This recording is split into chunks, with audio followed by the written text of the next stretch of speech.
오늘 날씨가 춥다더라. 옷 따뜻하게 입어. 그 옷 가지고 되겠어? 추울 것 같은데. 내가 알아서 할게요. 좀. 아침부터 또 잔소리야. 갑자기 쌀쌀해진 날씨에 경선 씨는 출근길에 나서는 딸의 옷차림이 신경이 쓰였습니다. 멋을 내 가벼워 보이는 옷차림에 추울까 걱정이 됐을 뿐인데 잔소리라며 쏘아붙이는 딸의 말에 기분이 좀 상했지요. 그래도 출근길에 실랑이를 했다가 공연히 딸 기분을 망칠까봐 내색하지 않고 웃어주었습니다. 추울까봐 그렇지. 잘 다녀와. 좋은 하루 보내고. 딸은 어머니의 인사에도 허둥지둥 나가기가 바빴어요. 딸은 대학원에서 석사과정을 하면서 조교로 일을 하고 있었습니다. 딸이 나가고 부엌에 다시 돌아와 식탁을 살펴봤습니다. 딸 먹으라고 차려둔 따뜻한 밥과 김이 모락모락 나는 국은 아직도 식지 않았지만 한 숟갈이라도 뜬 것인지 밥은 그대로였지요. 또 밥도 안 먹고 나갔네. 애써 따뜻한 밥을 차려주었건만 그런 엄마의 마음도 정성도 아는지 모르는지 인사도 한마디 없이 쌩하고 나가버린 딸이 야속하기만 했습니다. 바쁘니까 그렇겠지. 바쁘니까. 아무도 없는데도 경선 씨는 소리내서 그런 말을 중얼거렸지요. 딸에게 서운하고 실망하는 자기 자신에게 해주고 싶은 말이었는지도 모릅니다. 꽤 오랜 시간 동안 반복되어 온 경선 씨와 딸의 아침 일상이었습니다. 혹시나 하는 마음에 늘 아침을 차리고 딸은 어쩌다 한두 숟가락 먹는 둥 마는 둥 했지요. 아예 안 차릴 수도 없는 것이 어떤 날은 또 왜 안 차려줬냐고 성화를 하기 때문이지요. 경선 씨는 종잡을 수 없는 딸 비위를 맞추느라 매일같이 이런 불편을 감수하고 있었습니다. 오늘은 딸이 바쁜지 아침을 거르고 나갔고 차린 것이 아까워 경선 씨가 또 먹을 수밖에 없는 것입니다. 성인 대상으로 외국어 학원업을 하는 남편은 자고 있었습니다. 늦게 일어나는 남편과는 같이 아침을 먹어본 지 몇 해가 지난 지 오래였습니다. 남편은 느지막이 일어나 느긋하게 샤워를 마치고 부엌에 왔지요. 그러면 경선 씨는 또 남편을 위해 아침을 차렸습니다. 혼자 밥을 먹는 남편이 심심할까봐 앞에 앉아 몇 마디 간단한 말을 주고 받았습니다. 국간 맞아요? 응. 시원하네. 잠은 잘 잤어요? 응. 잘 잤지. 두통은 좀 어때요? 어제 머리 아프다고 했잖아. 약 더 안 먹어도 될까? 자고 나니까 좀 괜찮네. 그래요? 다행이네요.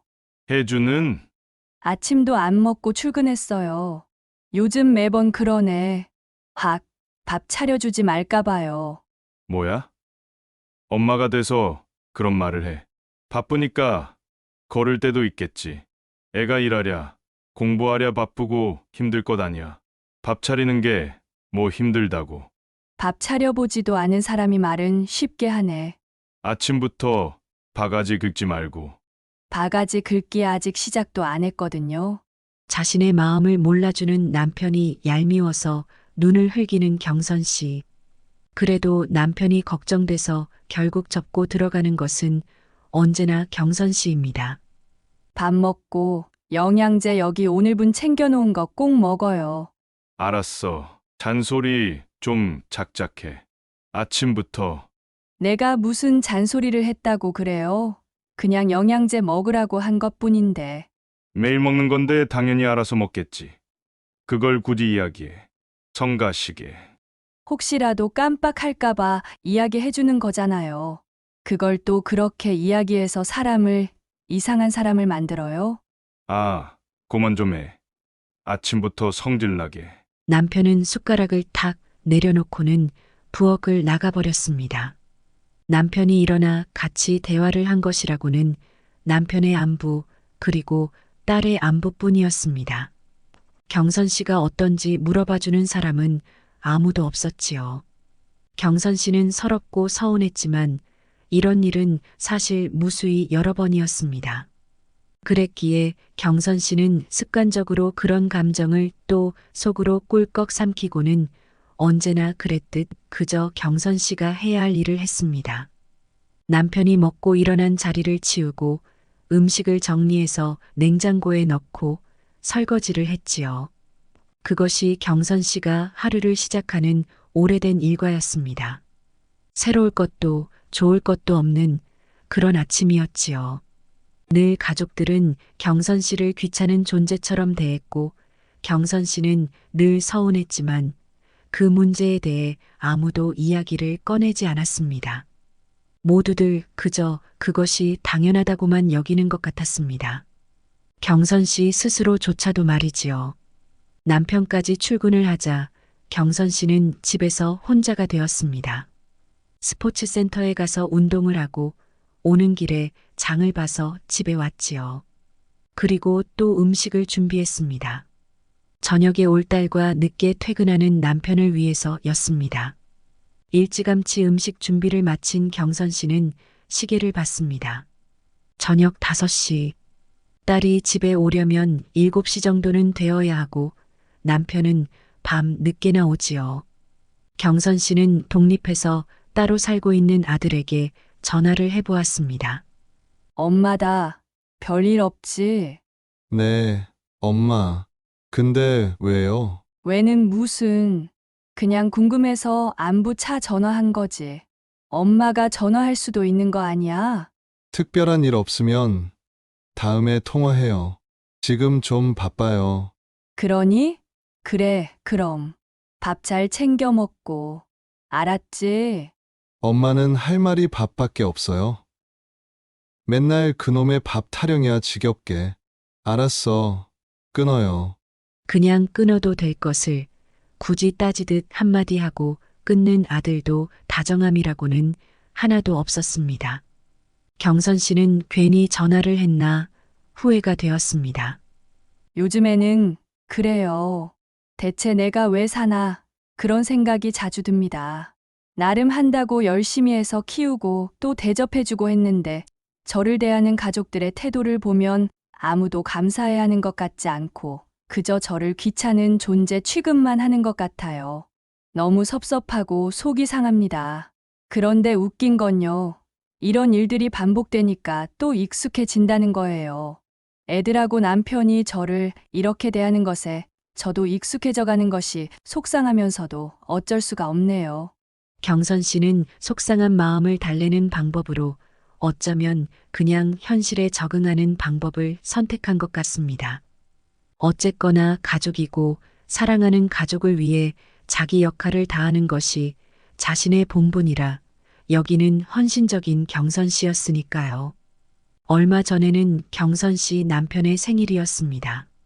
남편은 활달한 성격이었고 생일 때마다 친구며 지인들을 다 집에 초대해서 왁자지껄하게 노는 것을 좋아했어요.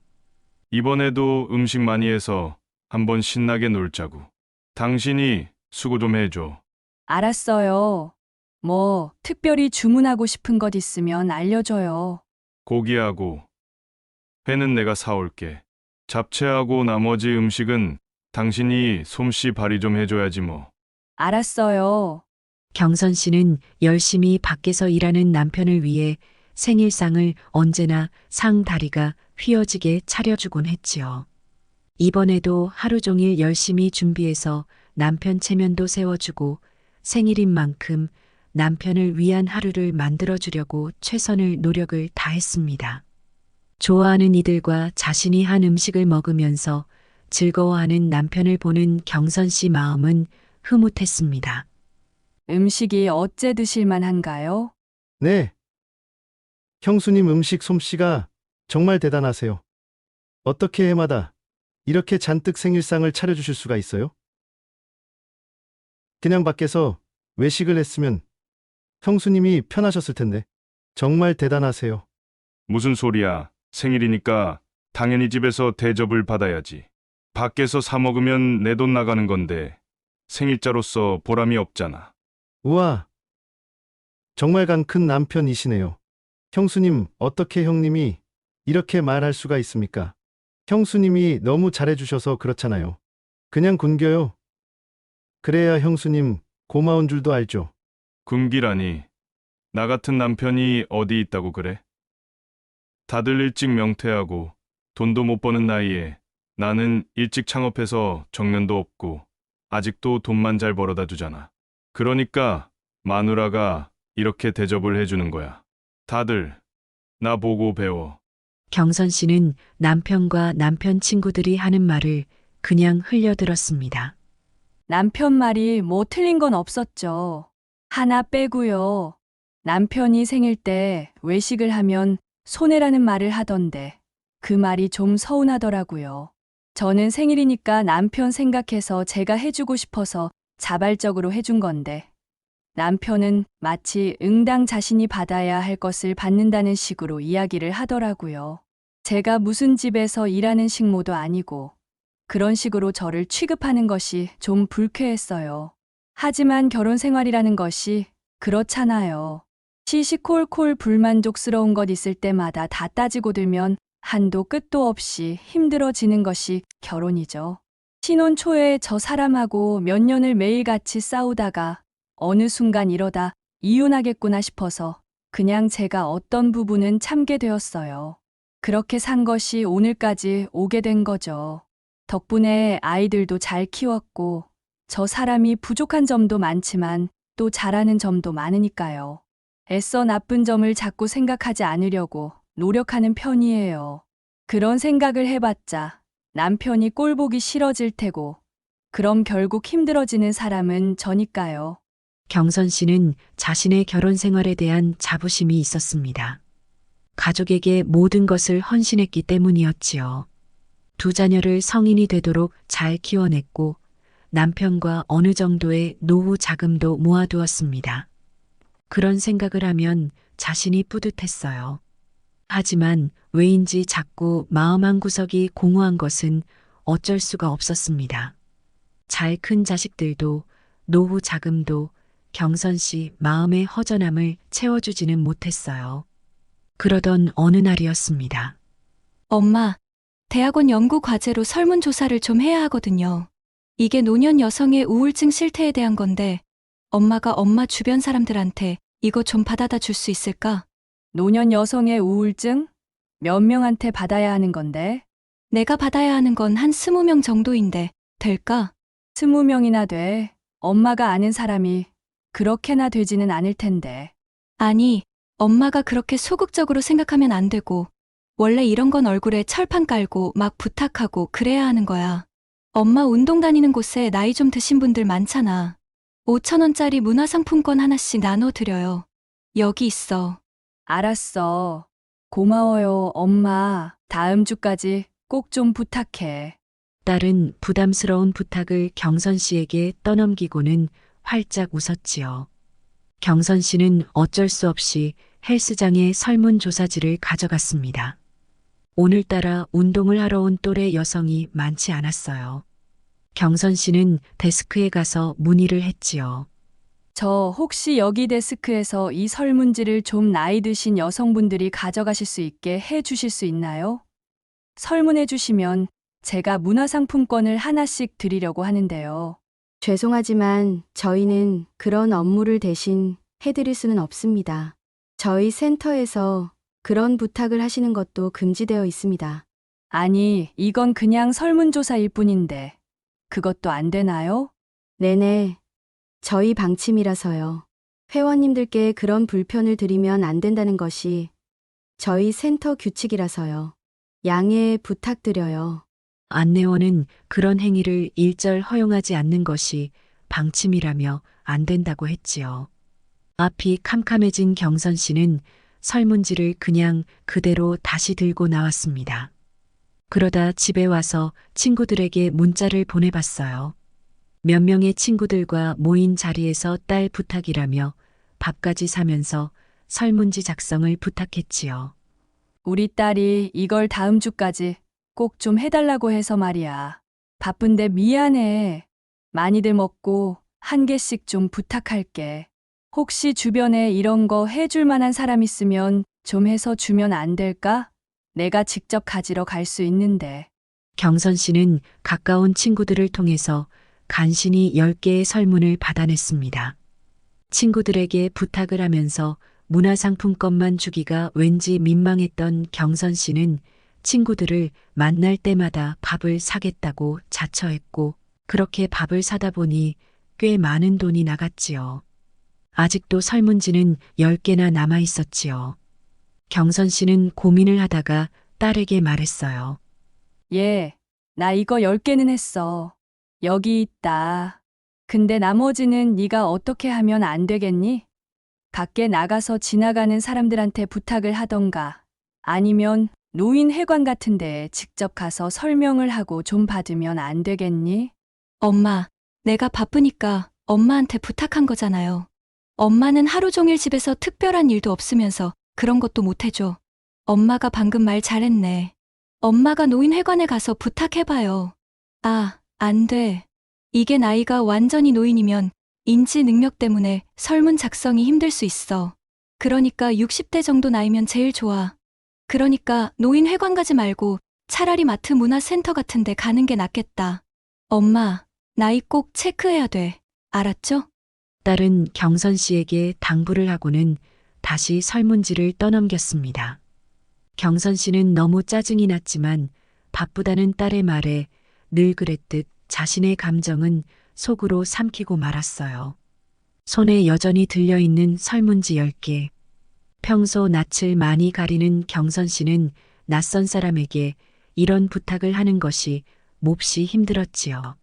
하지만 딸이 필요하다는 말에 또 어떻게든 해줘야 한다고 생각했어요. 경선 씨는 문화센터로 향했습니다. 그리고 오가는 중년 여성들을 상대로 부탁을 했지요. 손에는 음료수를 하나씩 들고서 나눠주며 간곡히 부탁을 했어요. 우울증 설문 하나만 작성해 주시겠어요? 여기 음료수 드시고요. 문화상품권도 드려요. 길지 않으니까 5분만 시간 내주시면 감사하겠습니다. 부끄럽고 민망한 감정을 무릅쓰며 경선 씨는 간신히 설문조사를 마치고 집에 돌아왔습니다.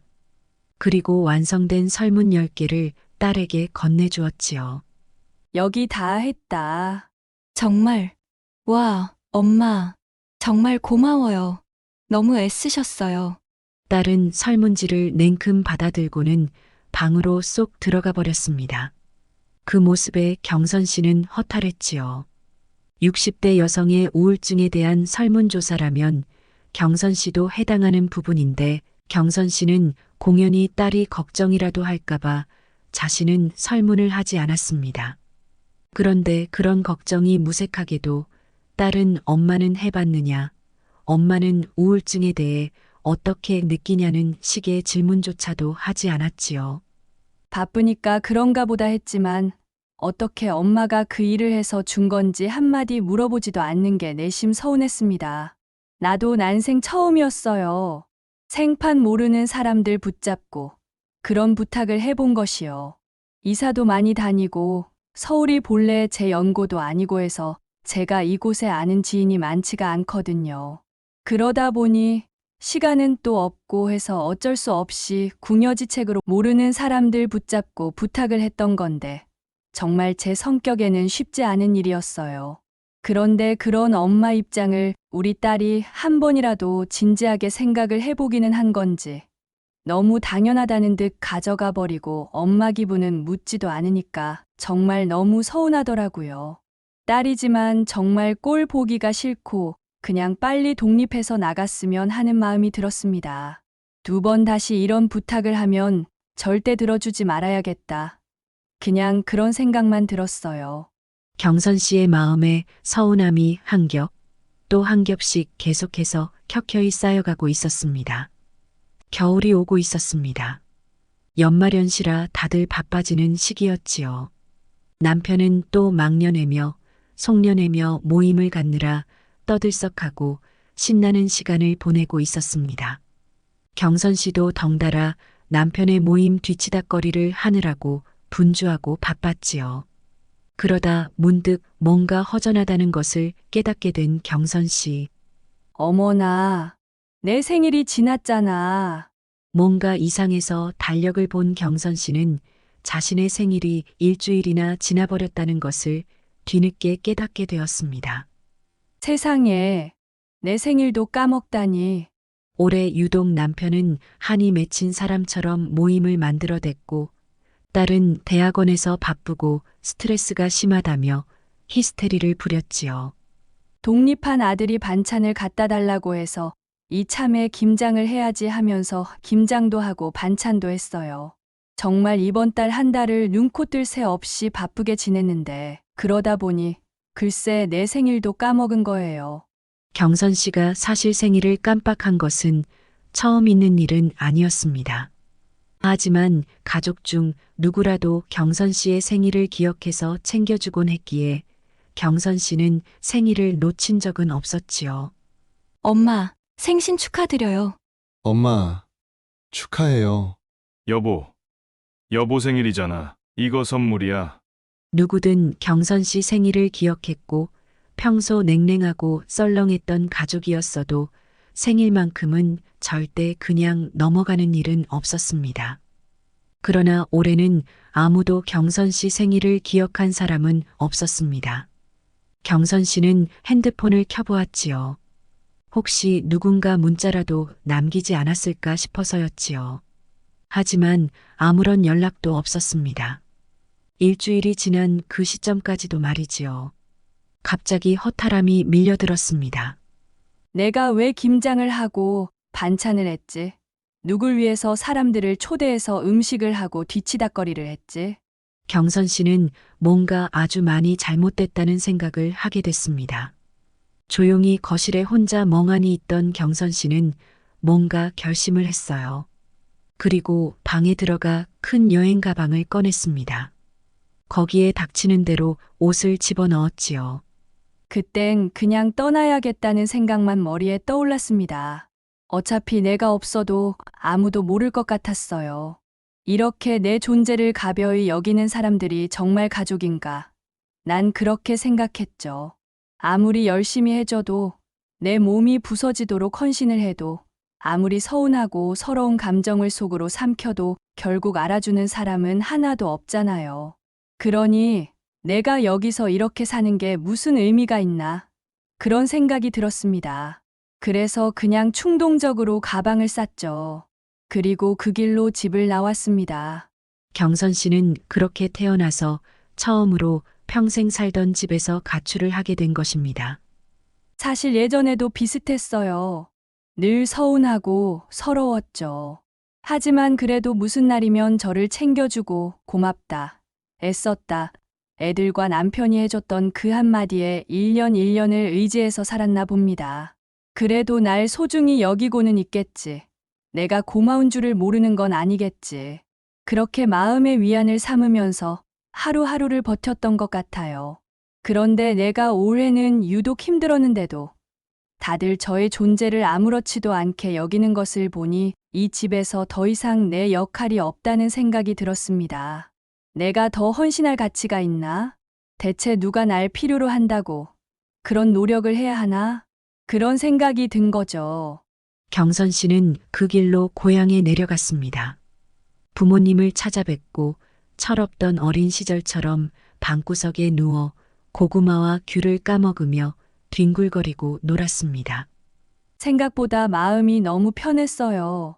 연로하신 부모님을 찾아뵈는 일도 내 가족 챙기는 것을 우선하다 보니 늘 뒷전이었는데 이참에 부모님 곁에서 시간을 보내는 것도 나쁘지 않을 것 같아요. 우리 부모님은 연세가 80이 넘으셨는데 부분이 사이좋게 의지해서 사시는 모습이 보기가 좋아요. 저도 우리 부모님처럼 나이 들고 싶었거든요. 서로 아끼고 귀하게 대하면서요. 우리 부모님은 저를 그렇게 키우셨는데 저는 왜 우리 가족들로부터 그런 대접을 받지 못하는 걸까요? 난 내 모든 것을 쏟아 부어서 헌신을 했는데도 말이에요. 지금은 집으로 돌아가고 싶은 마음이 전혀 들지 않아요.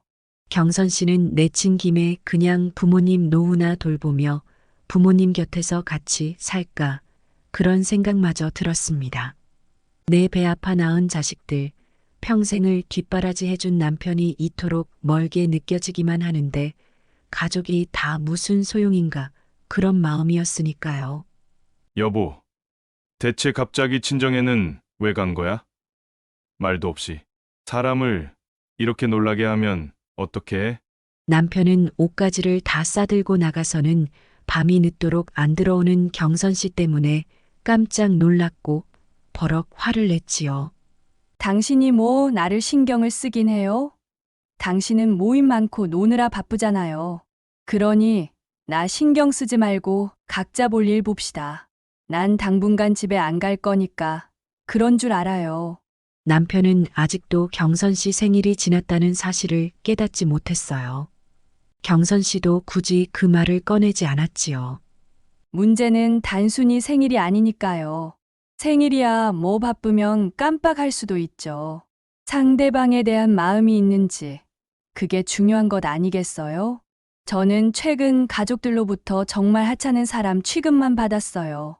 사실 많이 참았고 그래서 집을 나오는 것이 그리 힘들지 않았나 봅니다.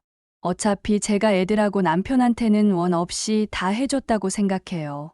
여기서 더 나 자신을 헌신해봤자 이제는 저 자신만 갉아먹는 일인 것 같아요. 남편과 경선 씨 자녀들은 뒤늦게 경선 씨 생일이 한참 전에 지났다는 사실을 알게 되었습니다. 그리고 부랴부랴 경선 씨를 데리러 시골집까지 찾아왔지요. 엄마, 내가 정말 미안해. 나 요새 바쁜 것 알잖아요. 그래서 딱 한 번 깜빡한 거야. 나 사실 지금도 빨리 올라가 봐야 하는데 엄마 때문에 없는 시간 쪼개서 여기 온 거야. 같이 집에 가요. 그러게. 뭐하러 왔니? 그렇게 바쁜데 나 신경 쓸 것 없다. 가서 일들 봐. 엄마 모시러 왔잖아요. 엄마가 같이 가셔야지. 나도 가지. 내가 굳이 너 편하라고 집에 다시 가야 하니? 나도 좀 쉬고 싶으니 가서 너 바쁜 일 봐라.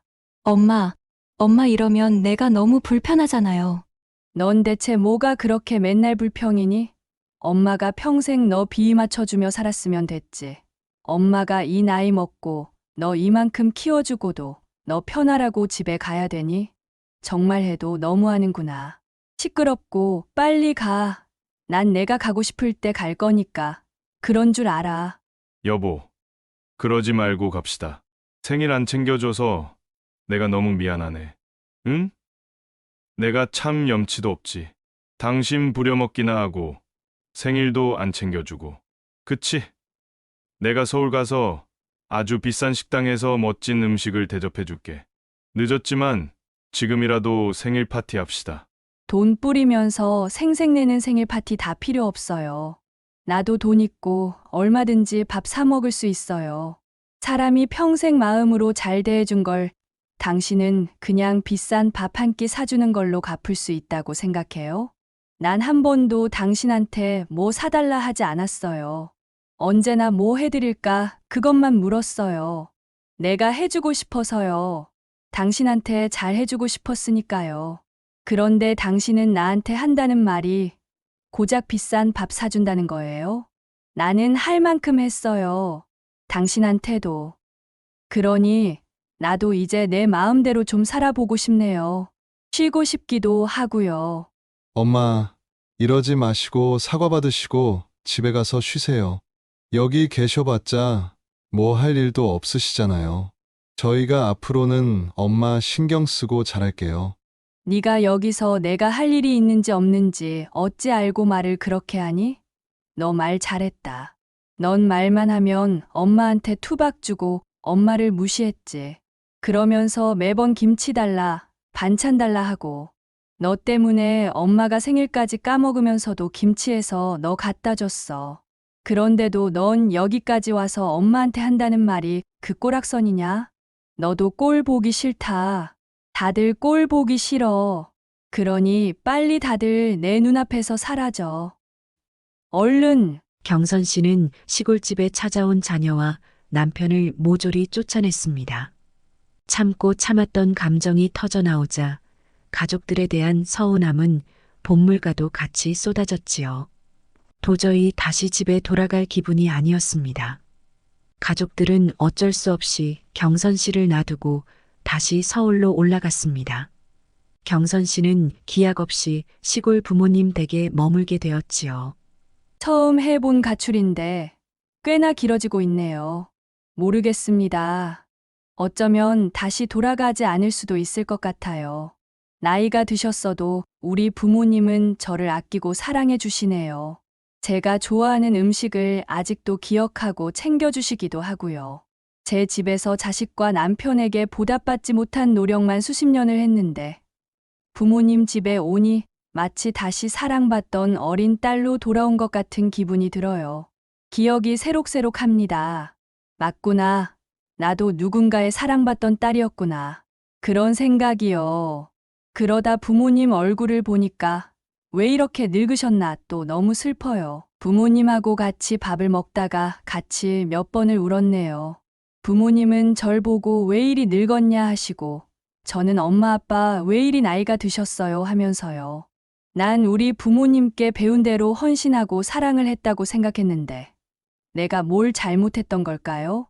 왜 내 가족은 내 사랑도 고마움도 전혀 모르는 그런 사람들이 된 걸까요? 경선 씨는 당분간은 부모님 곁에 머물 생각입니다. 경선 씨가 없는 서울 식구들은 야단이 났지요. 경선 씨 없는 삶을 단 하루도 살아본 적이 없었기에 밥 한 끼 차려 먹는 것도 야단법석이었지요. 경선 씨가 그동안 자신들을 위해 얼마나 희생하고 헌신을 했던 것인지 그들은 하루하루가 지날수록 처절하게 배우는 중이었습니다. 남편과 자식들은 경선 씨가 하루빨리 돌아오기만을 기다리고 있었지요. 하지만 그 기다림은 어쩌면 아주 길어질지도 모르겠습니다. 평생을 헌신한 사람에 대한 도리를 짧은 시간에 갑자기 다 갚을 수는 없을 테니까요. 가족도 결국은 남이죠. 그러니 나 자신을 먼저 챙기면서 살아야 했나 봅니다. 제가 후회가 되는 것은 그것 하나예요. 너무 아이들과 남편을 우선시하고 저 자신을 돌보지 않고 살았나 봐요. 그래서 지금에라도 제가 원하는 삶을 살아보려고 합니다. 경선 씨는 그렇게 느지막한 때에 자신의 의미를 찾아가게 되었습니다. 오늘 사연은 여기서 마무리하겠습니다. 영상을 시청해 주셔서 감사합니다.